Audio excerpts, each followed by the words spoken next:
Hello বন্ধুরা, আজকে আমার দুপুরের রেসিপি বানিয়েছি। দেখো বন্ধুরা, গরম গরম ভাত, ডাল, মটর তরকারি, শাক,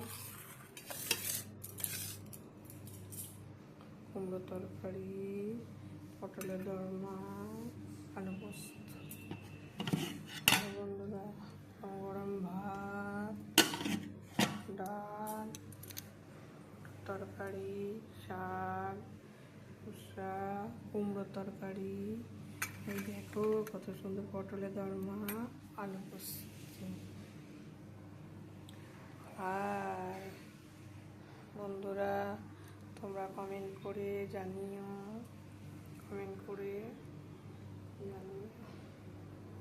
কেমন লাগলো।